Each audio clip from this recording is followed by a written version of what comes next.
Ready start. महोदय, मान्यता शब्द की हर तरफ से मांग आई है। मानो की मान्यता देने भर से ही वे बहुत सी कठिनाइयां हल हो जाएंगी जो बांग्लादेश के लोगों के सामने हैं, हमारे देश के सामने हैं और विशेषकर हमारे सीमांत राज्यों अर्थात पश्चिम बंगाल, असम, त्रिपुरा और मेघालय के समक्ष हैं। हमने इस प्रश्न के हर पक्ष पर बड़ी गहराई से सोच विचार किया है। जैसा कि मेरे साथी ने बताया है, इसकी हम निरंतर समीक्षा करते रहते हैं।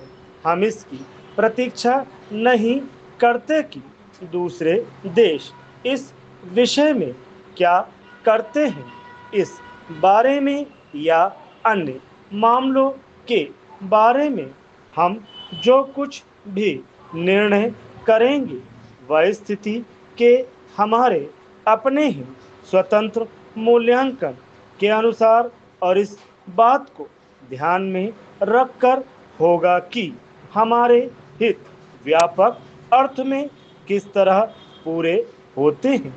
कल मैं अपनी वर्तमान कठिनाइयों में से संभावित खतरों और बोझों के बारे में जानबूझकर बहुत संयत भाषा में बोली थी।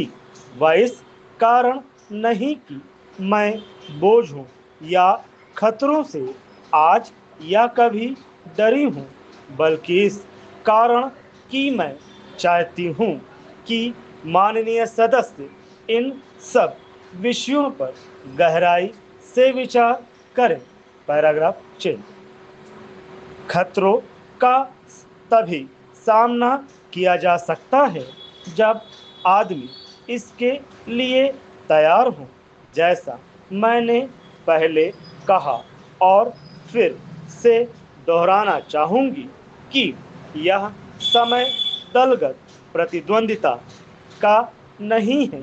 हम सबको मिलकर एक साथ खड़े रहना चाहिए और हमारे सामने जो अधिक काम है उनमें एक दूसरे की सहायता करनी चाहिए।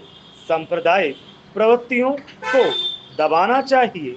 मेरे विचार में सब पार्टियों की सहायता करनी चाहिए कि बांग्लादेश और शरणार्थियों का प्रश्न सांप्रदायिक स्तर तक न गिरने पाए, बल्कि अपने सही स्तर पर ही बना रहे जो राष्ट्रीय और अंतर्राष्ट्रीय स्तर है। मैं इन प्रश्नों और अन्य घटनाओं के बारे में विरोधी दलों के नेताओं और सदन के अन्य सदस्यों से संबंध बनाए रहूंगी।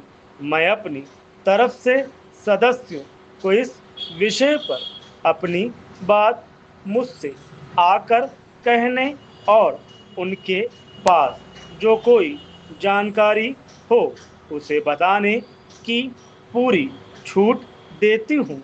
साथ ही इस समय इससे अधिक और कुछ कहने को नहीं है।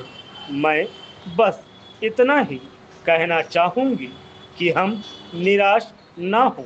हमें अपने और अपने लोगों पर भरोसा होना चाहिए। हमें बांग्लादेश की वीर जनता और अपने अधिकारों के लिए लड़ने